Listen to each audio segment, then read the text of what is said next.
Así lo decía el aviso. Seguimos al aire, esto es Combinación Clave. Se integra al panel, vamos a conversar sobre su especialidad, pero también, y esa es la gracia de abrir la conversación de los temas que estamos abordando aquí en Combinación Clave.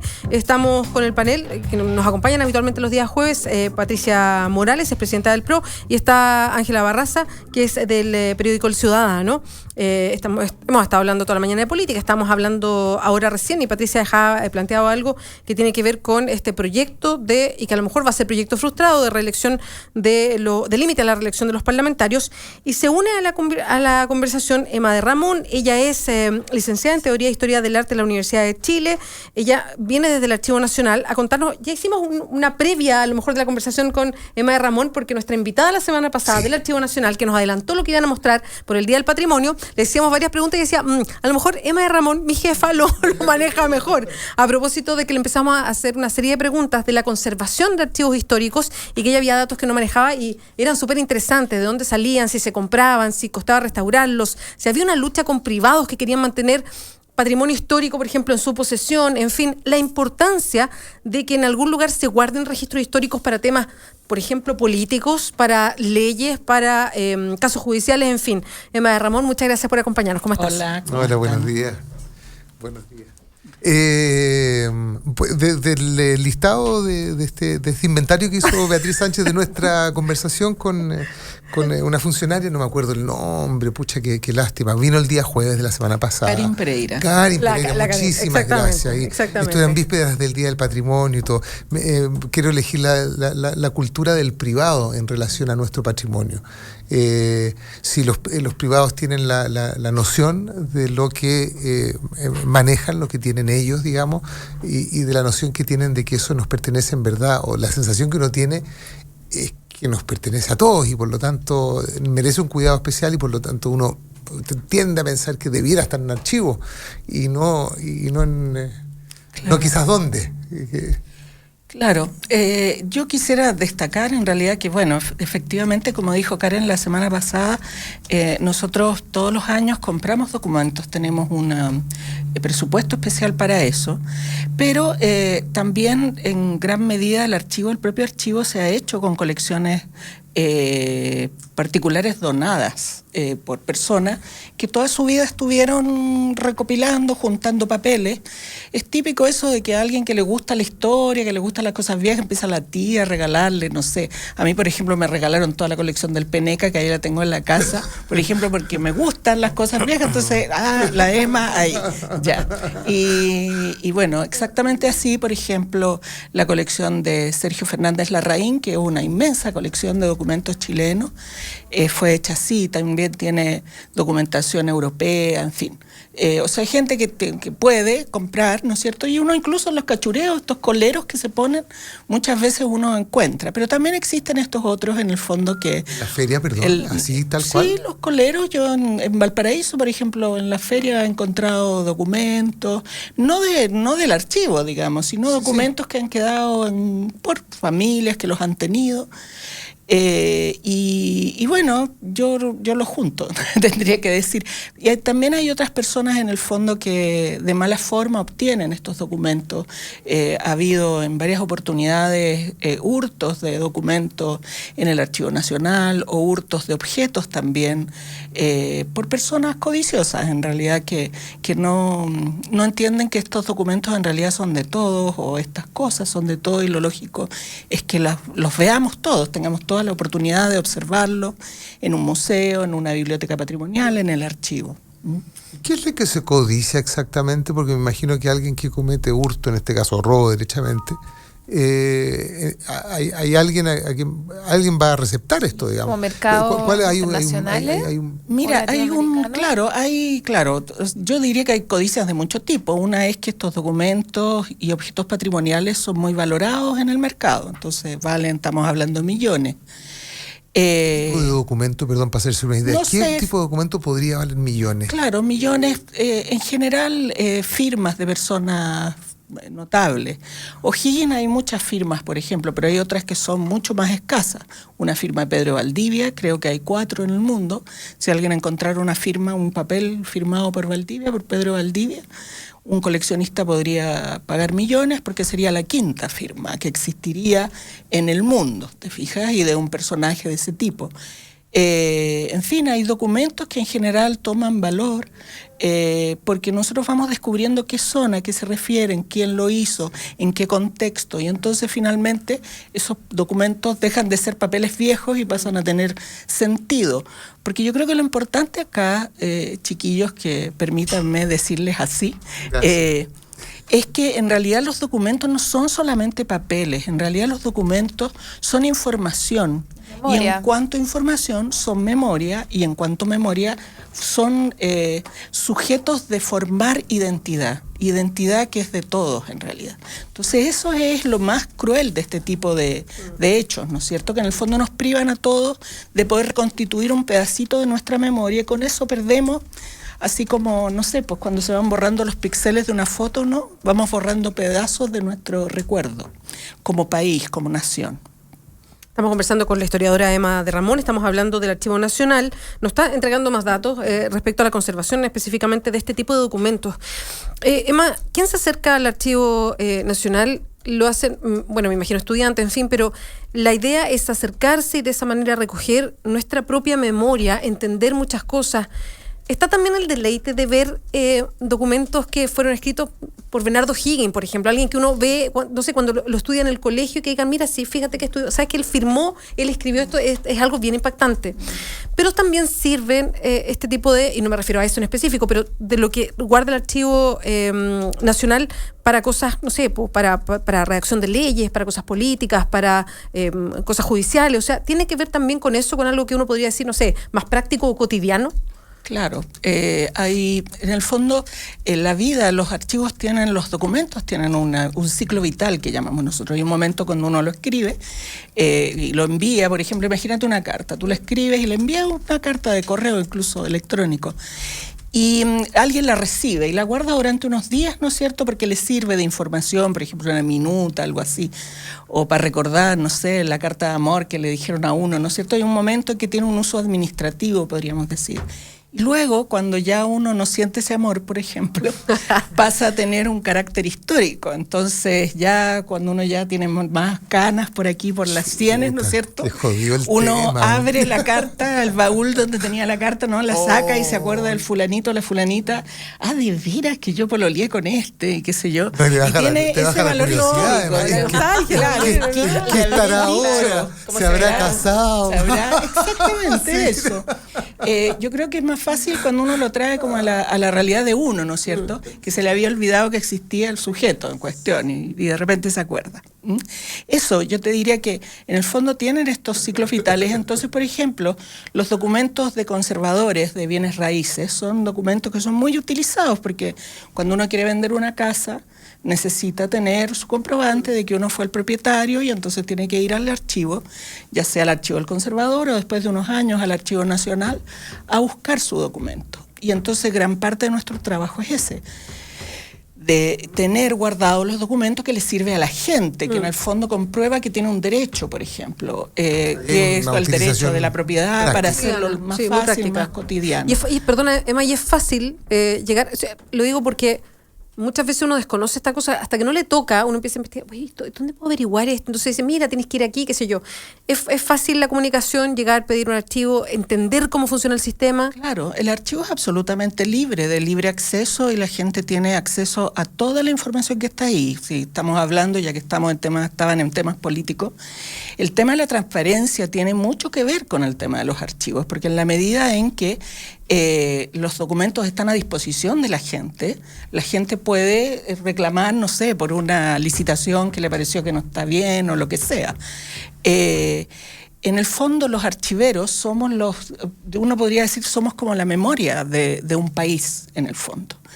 Y nuestro trabajo consiste en hacer esa memoria accesible, tanto la memoria remota de ese amor ya olvidado, como la memoria actual de ese amor presente, ¿no? Que nosotros queremos de alguna manera recordar, tener, no sé, besar esa carta que yo les decía, en fin. Es decir, para mí, francamente, es un honor tan grande el que me hayan puesto a la cabeza de una institución que es eso, ¿no? La memoria. Imagínate, yo que amo la historia, como nadie la ama en este mundo, pienso a veces, el tener bajo mi responsabilidad toda esa información y pensar todo lo que se pierde a diario, ¿no? Por subvaloración de los documentos. Por ejemplo, hace unos años con algunos colegas mujeres sobre todo, pensamos cuando estábamos haciendo las visitas guiadas que como es un archivo fundamentalmente administrativo el nuestro, la gran parte de la información era relativa a hombres, porque eran los hombres en ese tiempo que tenían, en su mayoría son los ministros, ¿no es cierto? Y salvo doña Michelle y un par más de ministras, ¿no es cierto?, y parlamentarias, eso sería. Entonces, cuando hablábamos del siglo XIX, por ejemplo, no apareció una mujer, pero ni en pelea de perros. Y cuando iban, qué sé yo, las niñitas, por ejemplo, de los colegios, yo decía qué terrible que la única imagen de mujer, finalmente, que tengan estas pobres cabras, es la Quintrala o personajes así súper perversos, digamos. O sea, ¿cómo no va a haber una señora Suárez, inteligente, antes, entretenida? Claro, también Inés Suárez, que era otra media suelta, en fin, y aventurero y qué sé yo. No es que eso sea malo, te fijas, pero es que uno no es solamente eso, es muchas otras cosas. Entonces empezamos a buscar documentos de mujeres y a llamar a la población a que nos diera documentos de mujeres y recibimos una tremenda colección que hoy día se llama el Fondo Mujeres y Género, que tiene, no sé, 500 volúmenes, una cosa así, y que entre otras cosas ha recibido a todas las ONG de mujeres, por ejemplo La Morada, los documentos de La Morada, que ya La Morada se cerró, ¿no es cierto?, los recibimos nosotros, entre otras organizaciones. Y también recibimos cosas de organizaciones LGTB, que es, bueno, otro de mis temas importantes, que también estaban cerrando porque son organizaciones de la sociedad civil muy inestable. Y entonces finalmente no perduran en el tiempo por diferentes razones. Y entonces, por ejemplo, tenemos guardada toda la documentación que es fundamentalmente de radio, o sea, de difusión, del Salón de las Preciosas, que es una de las primeras organizaciones lésbicas que hubo en los años 90 y 2000.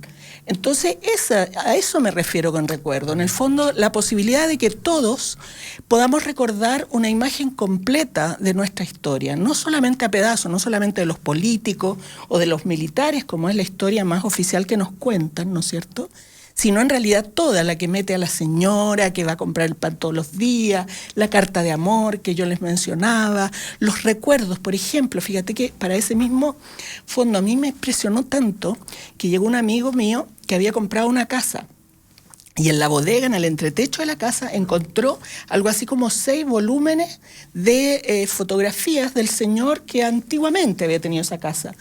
Y fíjate que eran unos álbumes en que él contaba que su hijo había muerto.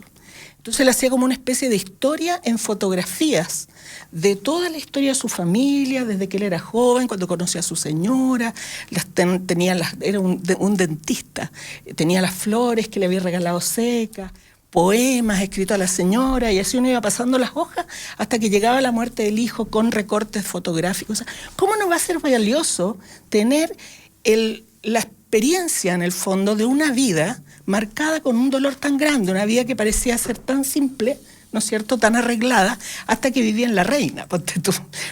Soy tan de repente así como emocional, que fui a ver la casa donde estaba este señor. Porque es impresionante eso. Te puedo contar una que creo que tiene que ver con lo que estás diciendo. Las casas las casas que se compran con entretechos, con lugar, son más habituales de lo que uno pensaría, o a lo mejor esta es una mera casualidad, pero a mí me tocó llegar hace poquito a una casa que estaba abandonada, que pasó abandonada 5 años. Y ahí estaba la casa.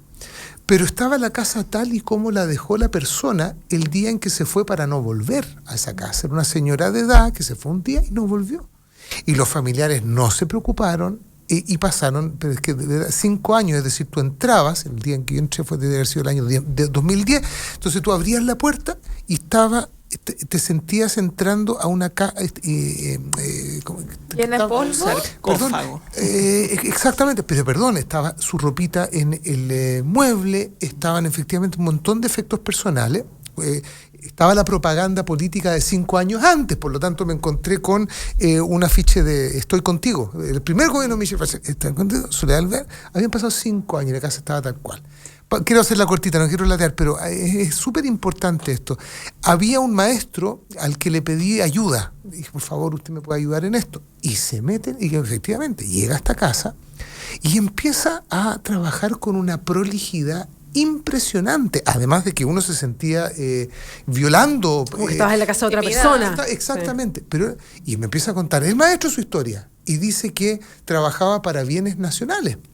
Por estas casas que quedan sin reclamar, que no aparecen los herederos, y ellos tienen que hacer el trabajo justamente de encontrar cosas de valor, dentro de las cuales había una fotografía, de las cuales, lo siento, yo no supe qué pasó exactamente. Y la pregunta es esa, digamos. ¿Dialoga aquí, por ejemplo, el Ministerio de Bienes Nacionales al hacer estas pegas, que deben ser más frecuentes, insisto, de lo que uno cree, con Archivo Nacional, la gente que hace este trabajo, que yo lo vi ahí, pero con una prolijidad, sacaba cada abriguito, lo separaba, encontraba fotos, las ponía en otro lugar? ¿Dialoga, por ejemplo, con Archivos Nacionales? Claro, bueno, sí, nosotros, en la medida de lo que podemos, tratamos de hacer todos estos vínculos. De bienes nacionales no hemos recibido, digamos, documentos nunca, pero es una buena cosa porque no se me había ocurrido que podían quedar ahí en realidad. Él lo dio como hecho, yo desconocía ese procedimiento y lo hacen... Sí, lo que pasa es que, mira, hay una ley de archivos que obliga, digamos, a los servicios públicos a entregar los documentos con una cierta antigüedad. Diferentes antigüedades según qué tipo de documentos sean. Entonces el archivo se alimenta un poco solo, te fijas, si yo dejara de moverme, igual llegarían documentos al archivo. Pero lo interesante es cuando los archiveros nos metemos en el tema y empezamos a buscar cosas en el fondo y a ser proactivos respecto a todos estos temas que estamos hablando. El derecho que tienen las personas a tener su propia información.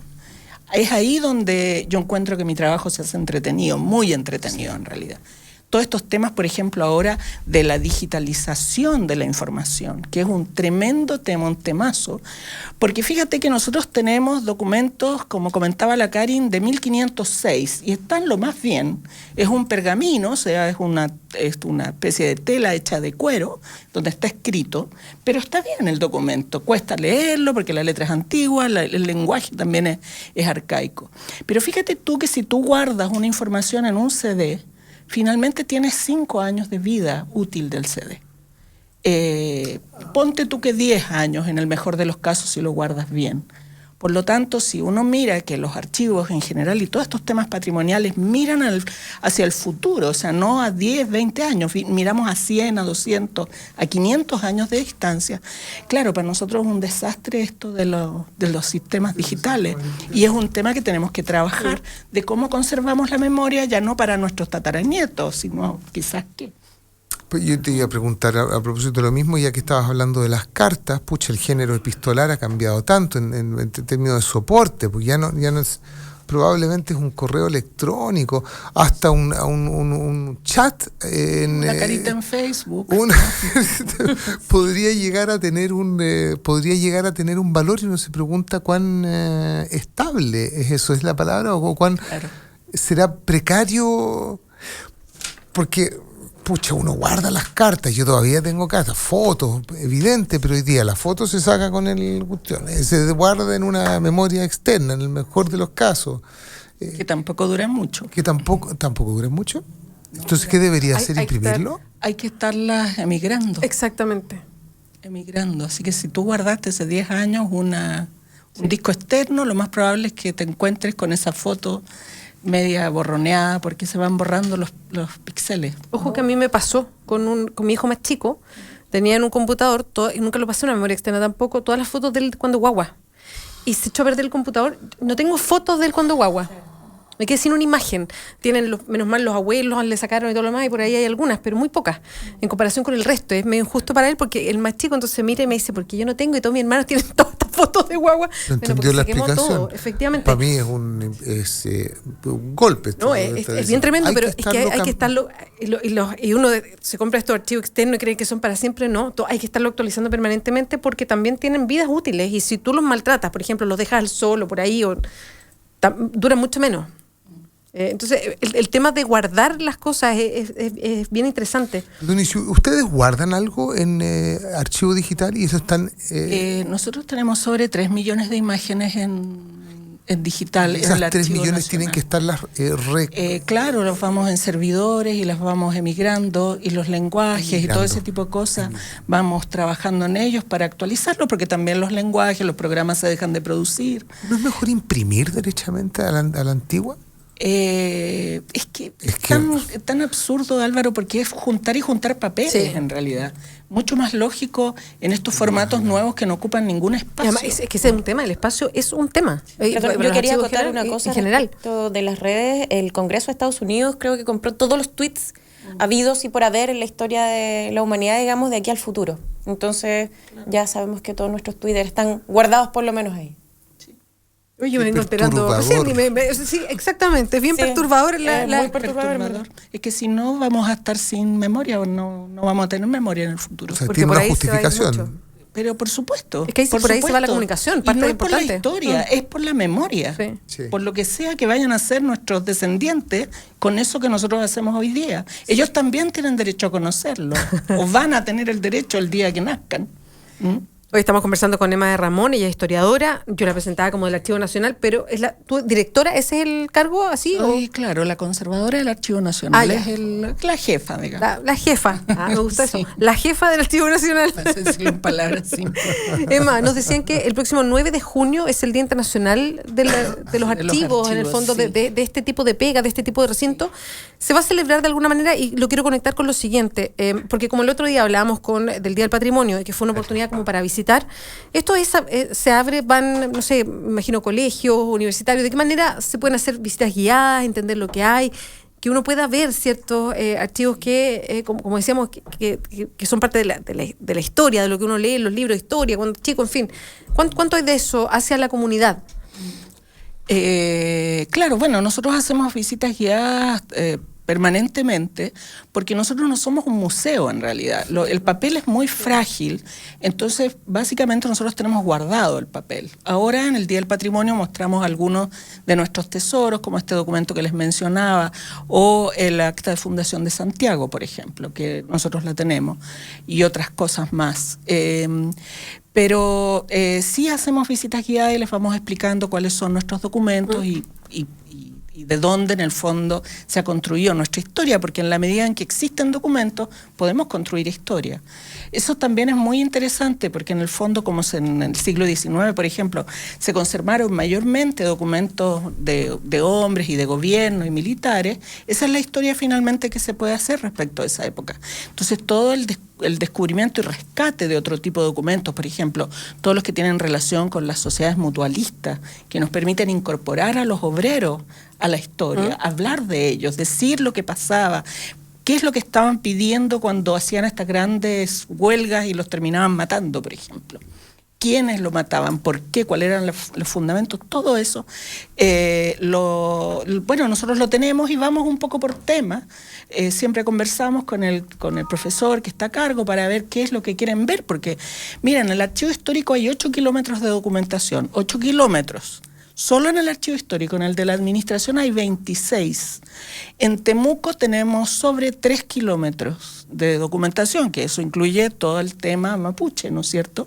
Y en Tarapacá, que es el cuarto archivo, tenemos casi 1 kilómetro, que nos falta y no tenemos dónde traernos ahora el archivo de Serna Geomín, por ejemplo, que es gran parte de nuestra historia, también, por ejemplo, la historia de los minerales, que es nuestro alimento, ¿no? Nuestro sustento, y nosotros tenemos una historia súper precaria de esto porque no tenemos los archivos.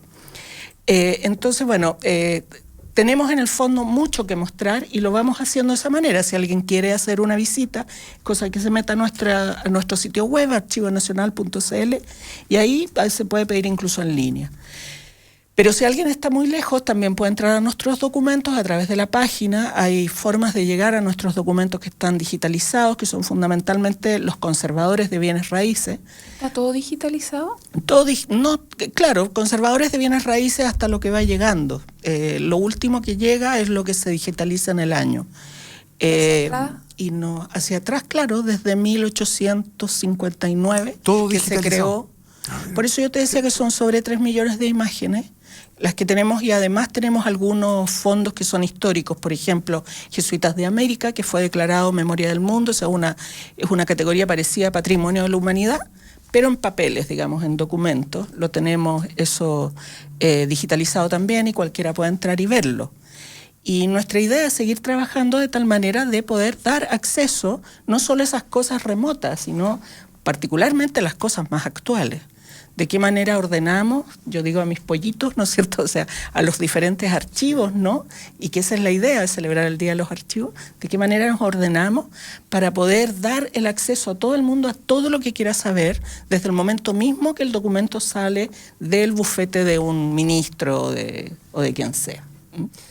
Bueno, Emma de Ramón, muchas gracias por acompañarnos. Ella está a la cabeza, es la jefa del Archivo Nacional y nos está aprovechando de explicar más lo que tienen, cómo llegan a ello, hartas de las preguntas que quedaron pendientes antes. ¿Y archivos de audio?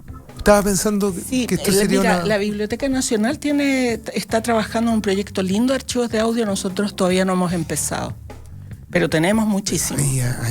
Tenemos muchísimo. Tenemos toda la Radio Tierra, ¿se acuerdan de la radio? Sí, claro. No. La tenemos completa. Nos llegó por La Morada. Yo estaba pensando, ¿sabes qué? Ahora yo trabajé muchos años en la radio chilena, que ya no existe, y tenía la radio chilena un archivo enorme y muy bonito, y que lo empezó a sistematizar cuando yo ya trabajaba ahí. Después la radio se terminó. No sé qué habrá pasado con ese archivo. La Biblioteca Nacional. Ay, qué bueno. No, qué bueno. Ese es lo que están trabajando. Porque era un archivo espectacular que tenía la radio chilena, y en el momento que yo trabajaba alguien estaba tratando de sistematizar todo, porque estaba todo desordenado, en fin. Ay, qué bueno ese dato. Emma de Ramón, muchas gracias por acompañarnos. Gracias, Emma. Muchas gracias. También despedimos a Patricia Morales, a Ángela Barraza, que siempre se junta con nosotros.